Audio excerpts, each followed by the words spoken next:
Assalamualaikum warahmatullahi wabarakatuh. Kami dari kelompok 11 yang terdiri dari saya Adelia Risti Pratiwi dan teman saya Andrian Krisnartiko akan menjelaskan mengenai hambatan-hambatan perdagangan non-tarif dan proteksionisme baru.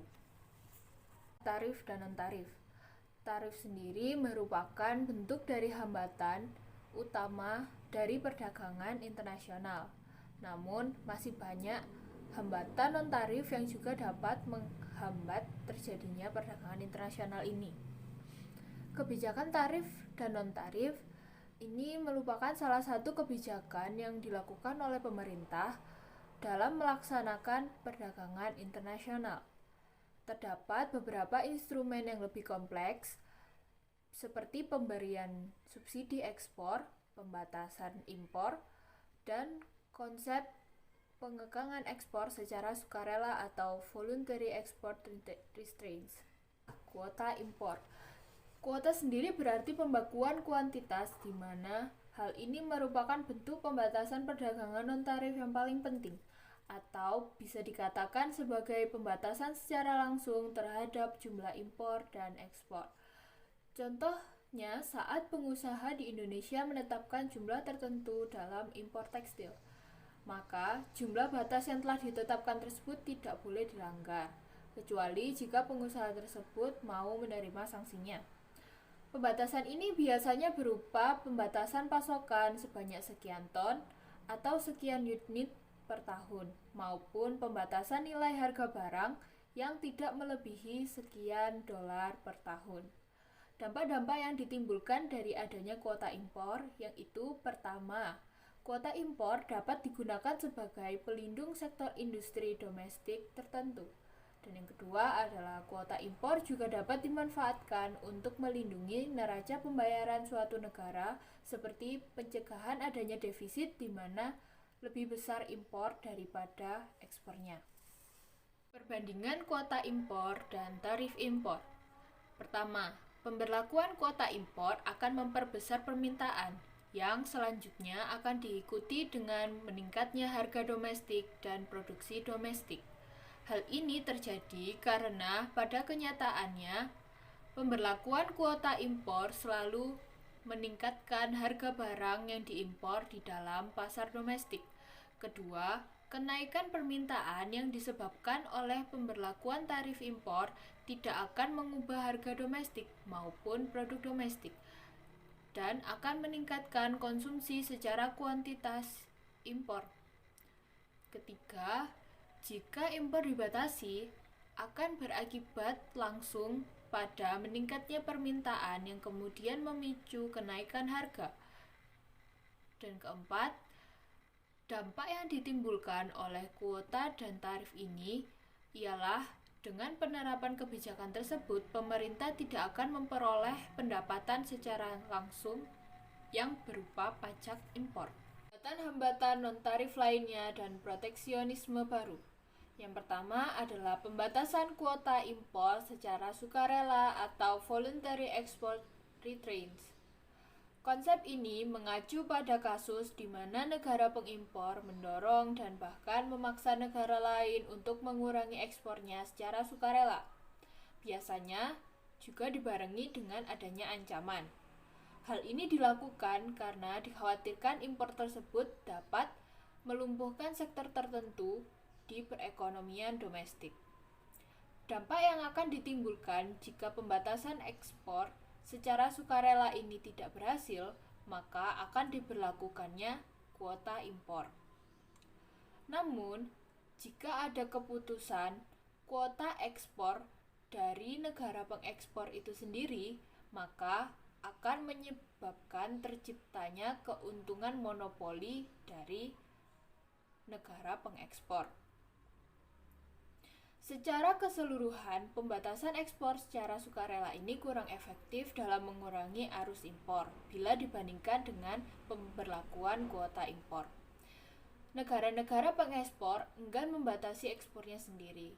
Selain itu, mereka memanfaatkan kuota tersebut untuk memasok produk-produk yang memiliki kualitas di atas rata-rata dan harganya akan menjadi lebih mahal daripada produk biasa.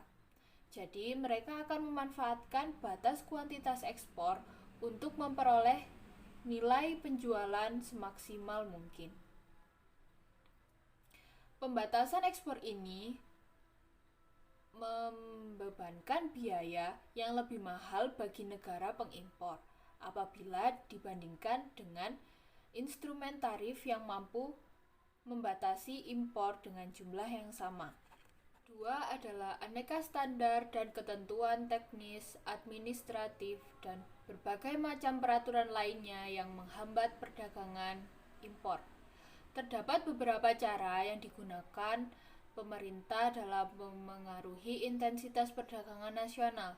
Yang pertama adalah dengan adanya subsidi kredit impor. Yang kedua adalah hambatan-hambatan birokrasi. Ketiga adalah kebijakan pengutamaan produk-produk dalam negeri. Keempat adalah pajak pembatasan. Dan kelima adalah perjanjian komoditi internasional. Ketiga adalah kartel internasional. Kartel internasional adalah organisasi produsen komoditi tertentu dari berbagai negara di mana mereka bersepakat untuk membatasi outputnya dan juga mengendalikan ekspor komoditi tersebut dengan tujuan memaksimalkan total keuntungan. Kartel yang paling berpengaruh saat ini adalah OPEC atau Organisasi Negara-Negara Pengekspor Minyak. Mereka sengaja membatasi produksi ekspor minyak sehingga mereka berhasil melipat gandakan harga minyak mentahnya.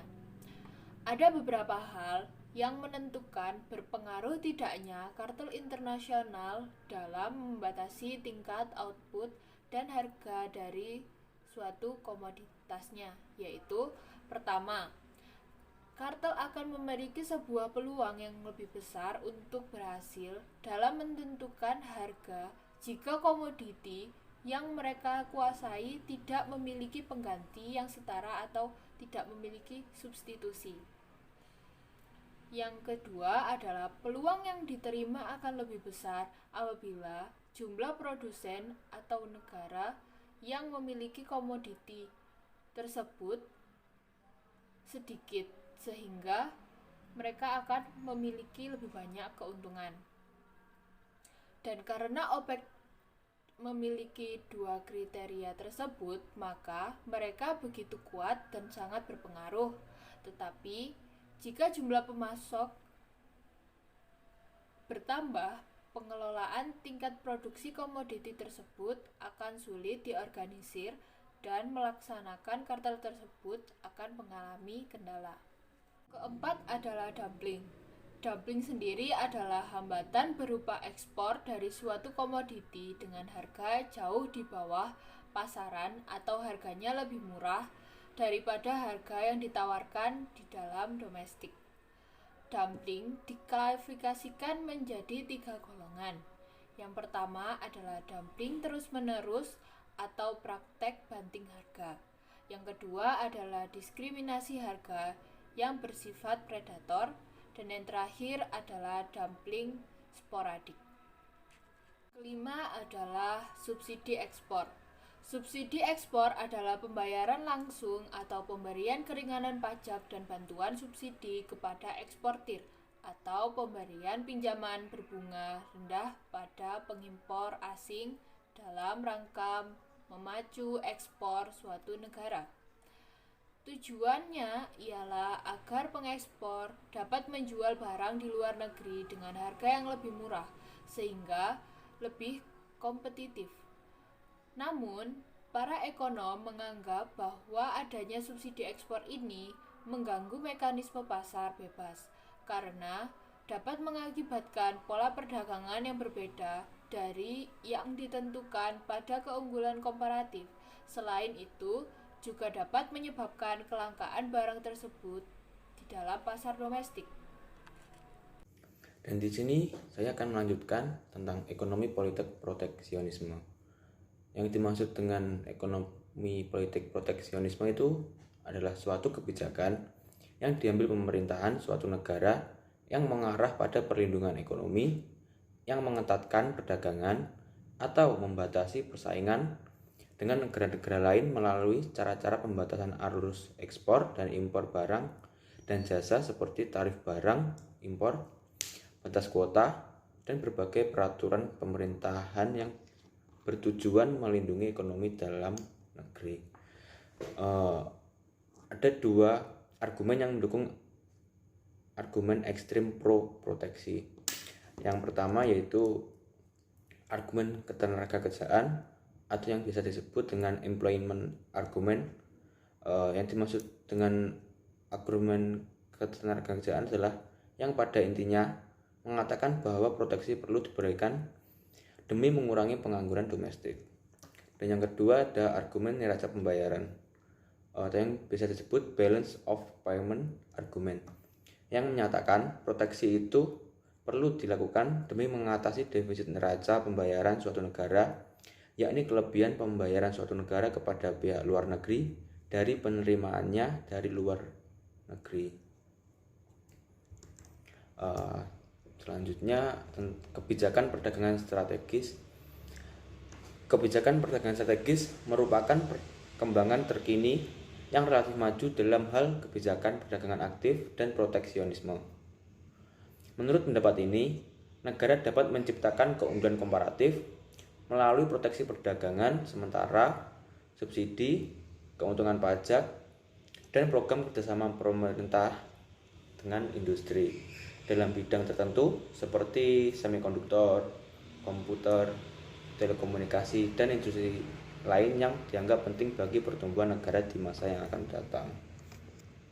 Dan di sini ada sejarah kebijakan komersial Amerika Serikat. Yang pertama ada Trade Agreement Act tahun 1934.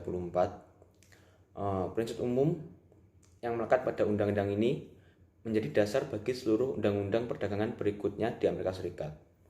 Undang-undang tersebut memindahkan perumusan kebijakan perdagangan dari Kongres yang berpemikiran lebih politis ke Presiden dengan memberi wewenang Presiden bersama negara lain untuk menyepakati penurunan tarif yang menguntungkan sebesar 50% dari tingkatan yang ditetapkan pada Smoot-Hawley-Taney Act.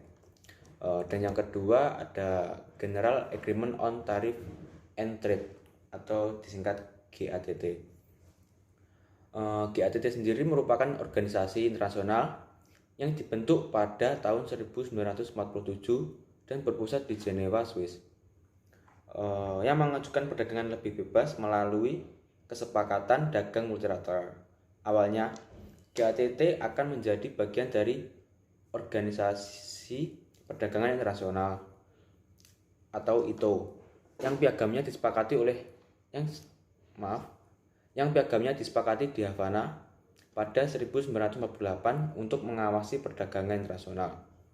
Ketika itu tidak disahkan oleh Senat Amerika Serikat dan oleh pemerintah negara lain, GATT yang kurang berambisi dibandingkan itu diselamatkan. Yang ketiga ada Trade Expansion Act tahun 1962 dan putaran Kennedy. Hal ini semata-mata dilakukan untuk menghadapi situasi baru yang diciptakan oleh pembentukan Uni Eropa atau Common Market, yang mana Trade Expansion Act 1962 disahkan oleh Kongres untuk mengganti Trade Agreement Act. Dan yang keempat ada Trade Reform Act tahun 1974 dan putaran Tokyo. Trade Expansion Act 1962 digantikan pada 1974 oleh Trade Reform Act. Undang-undang ini memberi wewenang kepada Presiden untuk yang pertama menyepakati penurunan tarif hingga mencapai 60% dan menghapuskan tarif sebesar 5% atau kurang, dan yang kedua menyepakati penurunan hambatan perdagangan non tarif. Undang-undang tersebut juga meliberalisasi kriteria bantuan pemulihan. Terima kasih. Jika ada kurang lebihnya mohon dimaafkan. Assalamualaikum warahmatullahi wabarakatuh.